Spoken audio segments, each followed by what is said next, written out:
एक औरत ने अपना कोट उतारा और बिस्तर पर बैठ गई। वो देखने में एक आम लड़की लग रही थी, लेकिन उसका मकसद कुछ और था। वो देश के बड़े अफसर को बाहर निकालने आई थी। ऐसी औरतें ही उस दौर में कोठों के धंधे को आसमान तक ले गई थी। उस अफसर का नाम अर्जुन था, जिसे इस शहर में नए नए प्रमोशन के साथ भेजा गया था। पहले ही दिन कुछ तवाइफें उसे घेर लेती हैं और मजाक में उसका टाइटल पूछती हैं। अर्जुन मुस्कुराता है, एक बीज चबाकर उनकी नाक पर चिपका देता है और कहता है, थोड़ी सी शोभा से किस्मत बदल जाती है। उसकी बात उस औरत के दिल में उतर जाती है। वो रोज अपनी नाक पर नकली तिल लगाने लगती है और कुछ ही दिनों में एक अमीर घराने में शादी कर लेती है। अर्जुन की ये छोटी सी सलाह उसे शहर भर में मशहूर बना देती है। जल्द ही सरकार भी उससे केस सुलझाने बुलाती है। एक औरत की हत्या हो चुकी थी और 3 लोगों को शक में पकड़ा गया था, लेकिन अर्जुन ने एक नजर में कहा, इनमें से कोई नहीं। वो सीधे मृतका के पति के पास गया और बोल पड़ा, कातिल तुम ही हो। सच सामने आ गया। अर्जुन की ये समझदारी देखकर सरकार ने उसे प्रधानमंत्री बना दिया और भ्रष्ट अफसरों को पकड़ने की जिम्मेदारी दी। उसकी चेहरा पहचानने की कला इतनी सटीक थी कि जल्द ही उसने दरबार से सारे बेईमान हटा दिए। राजा तक बात पहुंची और उसने अर्जुन को ट्रायल में बुला लिया, लेकिन जो होने वाला था वो किसी ने नहीं सोचा था। उसके सामने जो राजकुमार खड़ा था, उसकी आंखों में खून था, चेहरा शातिर और नाक में हुक, जैसे कोई गद्दार जंग से तैयार हो। तभी अर्जुन समझ गया कि वो खेला जा चुका है। असल में पहले जो राजकुमार उसने देखा था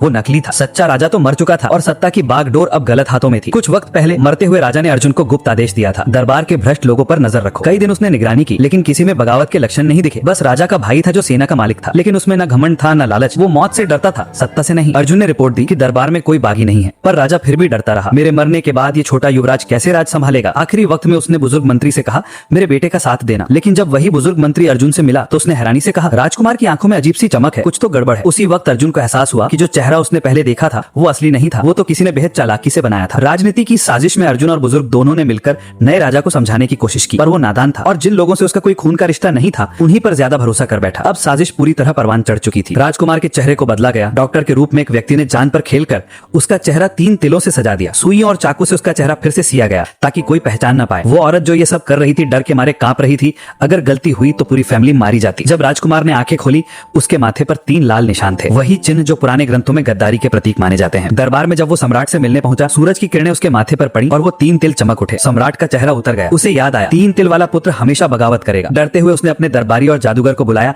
कि इस राजकुमार की मंशा खत्म करो। लेकिन उससे पहले कुछ ऐसा हुआ जिसने पूरे साम्राज्य की किस्मत बदल दी।